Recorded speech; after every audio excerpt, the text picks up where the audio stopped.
Alright, hey YouTube, how's everybody doing today? Alan Peterson here. Sorry about the whole camera videoing process. I'm brand new to this, but hopefully it'll take off and I can upgrade my equipment and go from there. But alright, today I'm doing a video tutorial on how I do my drill style alcohol ink patinas.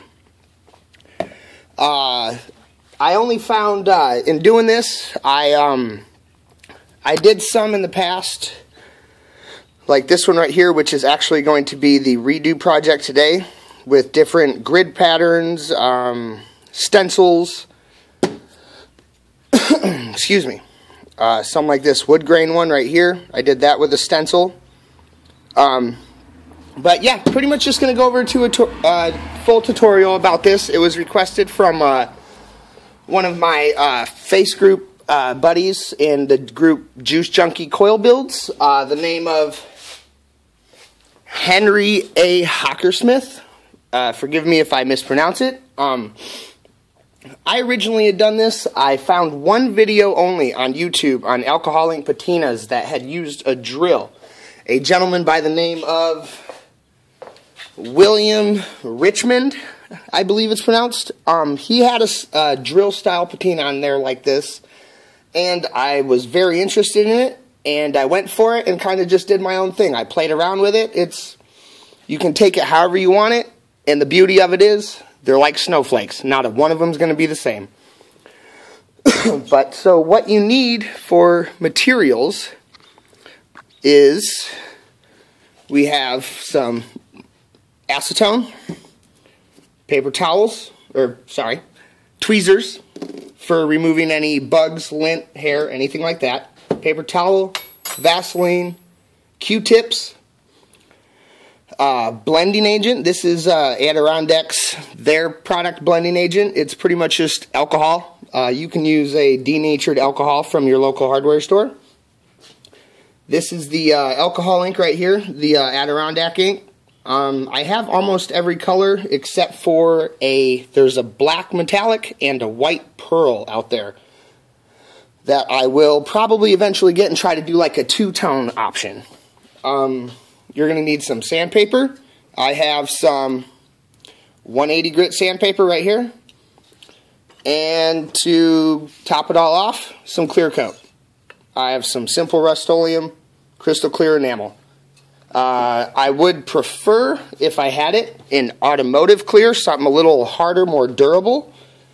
But at the same time, these can get scuffed up, knock it back down, start all over, and make it a completely new project. This one right here, I don't know if you can see it. Yeah, right there. And there's a couple other ones. I managed to nick some of these up already. It just happens. I don't have any vape bands. I will eventually, to try to remove that issue, but alright, let's get on with this tutorial here. Let me get all this stuff out of the way.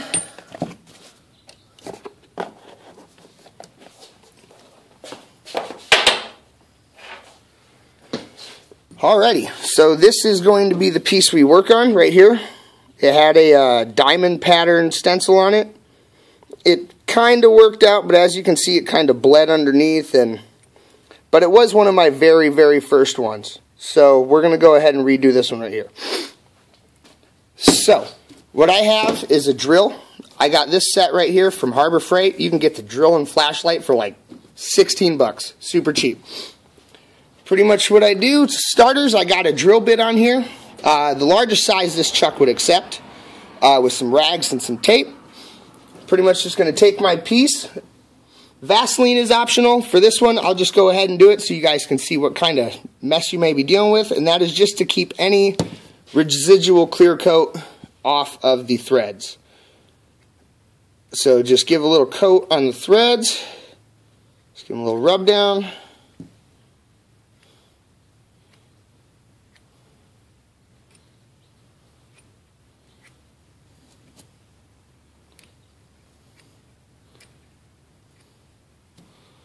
Alright, kick around there for starters. Let's get her all the way on there. Or on tight and snug, I should say.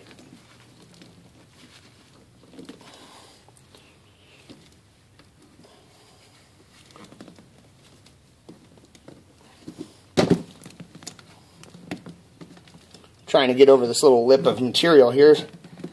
Doesn't quite look like it's going to happen, but spins good enough and it's on far enough. And for optionability, I did put on the Vaseline, so I don't really have to worry about too much issues getting in there when it comes to final cleanup. Alright, so next, gloves, if you have them, put them on. It is recommended. Get yourself your sandpaper. You can fold it in half. I just have this roll right here. You can use strip style sandpaper, regular, any sandpaper.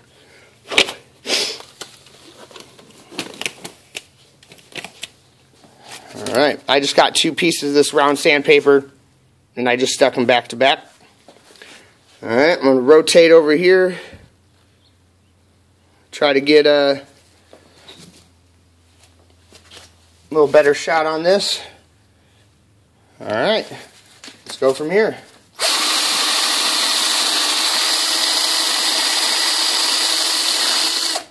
Oh, thought it was my piece. I apologize. Thought I had my chuck tight enough.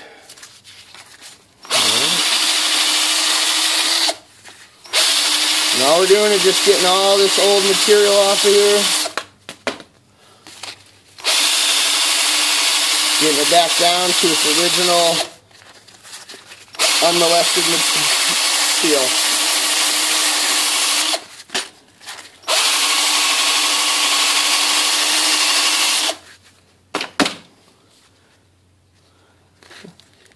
Almost there.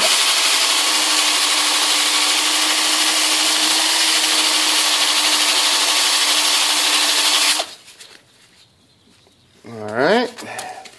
Do one more shot.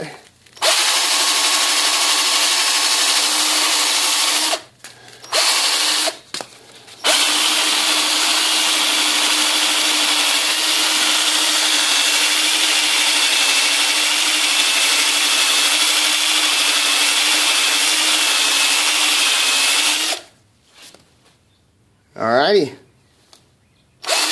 That's a nice clean roughed up surface with some 180 grit. Next, I take my acetone and paper towel. Take a piece of paper towel.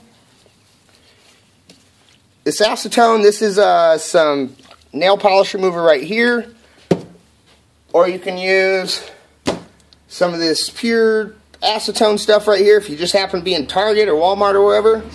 Or you can go get some actual acetone from your hardware store. So I take that acetone, saturate it,